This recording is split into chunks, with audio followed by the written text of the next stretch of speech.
So in continuation to the first 10 Q&As for the contracts manager, we are going into the next 10 questions. So question number 11, how do you negotiate commercially sensitive terms? So you should answer like, I prepare thoroughly by identifying acceptable limits and the fallback options. In negotiations, we used to call this terms as BATNA and VATNA. That is best alternative negotiated terms, worst alternative negotiated terms. You should always have a limit. So keep that in your mind. Don't reveal it to the other party. And during my negotiations, I maintain clarity, remain calm. That's more important. Don't be emotional. Always be factual. Depend on facts. Depend on documents. So I avoid verbal commitments and ensure everything is minuted. I aim for a win-win outcome without compromising key contractual protections. So you have to accept the other party also win, because he's going to be your partner for a long term. So not just making or exploiting the situation if the other party is unaware of the contracts. So protect your contractual rights, give also them what they require to win, and then make a final agreement which is captured in the writing. Question number 12, how do you handle pressure during critical project phases? So pressure is a free item which always comes with this job, because whenever you interact with their management or with your fellow stakeholders like project managers, the letter has to go yesterday. They always have an obligation which should have finished yesterday. So how to handle it? So always have a structured approach. So I prioritize issues using impact analysis and focus on what protects the company. So here we have to become the advocate of the company. So always give importance, high importance to the criticality, which affects the company's protection in terms of money and reputation and risk. I maintain structured documentation and clear communication. I avoid reactive decisions. This is very important. Don't be reactive. Be proactive and response to the situation. You stick to the contract.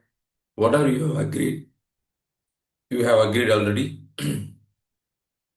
I break down the tasks to manageable actions, and staying organized help me deliver under tight deadlines. So this is not just for contracts manager. This is a leadership issue.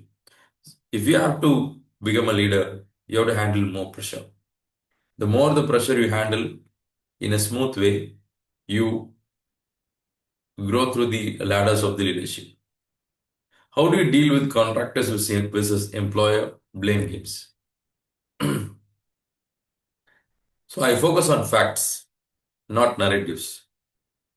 I rely on, again, documents, daily logs, progress reports, instructions, and correspondence. I clearly map the cause and effect. So this is the first step for the claims. There should be a cause and there should be an effect. And then comes the entitlement and evidences. That's the last part. I keep discussions professional and evidence-based. Usually when compared to the other stakeholders, no offense to the other stakeholders in the contracts management or in construction management. Contracts management, they maintain a culture and they don't go for road fights in meetings usually, but their letters will be very tough. When compared with the construction managers, project managers, the street fight mode in the meetings is culturally less in contracts management. And if you see, the non-site departments will maintain a culture in construction. The project control has some culture, and designs, they maintain culture. Construction is more emotional because they do the physical job and they make true all the visions what the other stakeholders think. So, not to blame them or uh, give them an tag that they do street fights. No, but that is necessary for their job. And yes, of course, the cultural change is progressive, and we will see changes there also because I have been a side guy, and I totally enjoy my work as a side guy. How do you approach drafting a contract? This you can write a book on this question, but still you have to answer in an interview in a short way. So very precise words should be there. I start with a clear understanding of scope, risk, and performance criteria. I ensure clauses are unambiguous and reflect a fair risk allocation. I coordinate with technical, legal, and finance teams. So contracts management has to closely work with the legal one side and finance the other side. The technical side, it's okay because you have an engineering background. You always hang out with these technical guys. But there's non-technical departments such as legal and finance will have a major role because they take two greater risks. So I include mechanisms for variations, claims, and dispute resolutions. My drafting always aims for clarity and enforceability. Clarity in the sense that when you get into a dispute, you read the clause, it should be same for everyone. It should not give a different meaning for different stakeholders. So how do you ensure proper contract closeout? I review all obligations, deliverables, and warranties. I finalize the variations, claims, and payments, final payments. I ensure the document is archived and lessons learned are recorded. I obtain formal completion, acceptance, and closeout certificates, bank guarantees, if anything, securities, anything, closure of the DLP period, closure of the warranty period, all the certificates has to be signed. My goal is a clean exit with no pending liabilities. That's it. But in practical, even though if you come out of the project and if you have properly closed the contract, that doesn't mean that your liability is closed. You still have liability, design liability is there, fit for purpose liability is there. How do you interpret ambiguous clauses in the contract? Question number 16. This is always an interesting subject. So I first analyze the clause in context with the entire contract. I check definitions, cross references, and intent behind the provisions. For example, if you are going for a delay clause, okay, delay in drawings. So immediately you don't check just delay in drawings. You check for the extension of time clause. You check for the variation clause. You check for the schedule clause. So these are the interlinks. So any ambiguous statement in that particular clause doesn't mean that you are not entitled for the claim. You can take cross references from other clauses. And more importantly, the intent behind the provisions. So what is the intent? Why this provision has been given? What was the philosophy behind this clause when it was drafted? What was the understanding at the time of the contract award, and what were the data be available both the parties? Everything plays a role. So if needed, I consult legal or senior management. Yes, if support is required, we have to knock the doors. My goal is a responsible interpretation that avoids future disputes. Not just to put an end to the temporary end to the dispute. You should not look away for any advices. You should always look for a permanent solution because it will pop out anytime unless you close the project and come out. Question number 17. What steps do you take when a party fails to issue approval on time? Just now we discussed, right? So I send formal reminders, emails, letters. Then I record the delays and their impact on the project. And if any cost impact, that also has to be recorded. You don't have to calculate the cost, but you should say that there is a cost impact. I escalate through contractual notices to preserve the entitlement. I propose alternative solutions to avoid project shutdown. All the actions are logged to support future claims. So always keep in mind that you are going to have a claim and counterclaim from the opposite party at the final. So keep that in mind and work. Question number 18.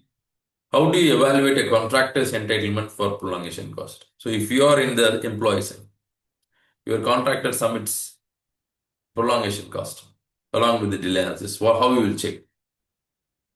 First, I will check in the contract for the cost entitlements, whether these delays comes under compensable delays or non-compensable delays. I validate the delay as excusable and compensable. I review resource histograms, site overheads, and actual cost records. I ensure no duplications with other claims. My assessment is based strictly on evidence and contractual rules. So this is also a question you can write a book on it. But still, in an interview, you have to answer it in a short way. When you have the capacity to write an elaborate answer, you should have the capacity also to precise, capsulize anything. Sometimes my 8-year-old daughter keep asking what job you do. That's a very difficult question to answer. So we answer them, our kids in home, in a very easy way, right? Sometimes. So that's the same language you have to use with the management and the non-contractual or non-legal guys. Only then they will understand. When I used to be in my early careers, I used to teach the design team about contracts. The less informed team about the contracts is the design team, always. Even site has some exposure. Project control, they have a good exposure, but design engineering team has very minimal exposure to contracts, and I enjoy discussing contracts with them and empowering them. And you know, these guys are very smart guys. Design team is usually smart, right? So when they come to know about the contracts, their way of dealing with the consultants and the employer will completely differ. So it's good when you teach your stakeholders about contracts. You also learn design from them, right? We are all basically engineers and who have the thirst to learn about technical. Even if you are not an engineer, usually we have the instinct about learning about how things work, right? So it's good to always have a rapport with your stakeholders. Project is a team. We work as a team. We defend each other. We protect each other. See, you protect your department when the fight is within your company, and you protect your company when the fight is between the employer and the contractor, and you protect your employer when it comes for the project, right? It depends on the boundary. If some threat is there to the entire project, you join hands with your employer and subcontractors. It's a single team. So that's how the culture must adapt, and you are all partners working together for a single goal. That should be the culture you have to get through, and that is what we can give to the next generation. And next generation is very sensitive on culture. So to bring those top minds into the construction, we have to adapt. Question number 19. How do you manage communications in high conflict projects? So again here, you always depend on the system, documents, facts, structured evidence. That's it. So I rely on structured written communication supported by facts. I avoid emotional language and stick to the contractual wordings. I summarize meetings to reduce misinterpretations. I maintain a calm tone even under provocations. So consistency helps to reduce conflicts and build credibility. Question number 20. How do you track deliverables and obligations? This is a tough job, and it has to be meticulously followed with high discipline. If you have a conflict or not, if you are having a good progress in the project or not, this has to be maintained. So I create a contract obligation matrix covering the technical, commercial, and legal requirements. I assign responsibilities and due dates for the action points. I review it regularly monitor it regularly during coordination meetings. I use status colors for quick visibility, and this keeps the team aligned and prevent miscommitments. So by this, we come to end of this part, and we'll see the remaining part later. And if you want any contract management support or claim support for your projects, please do connect with us in the below number. If you want to empower the contractual liability knowledge of the entire team, do reach out to us. For individual upskilling also, we have certain programs. Please get in touch. Thank you.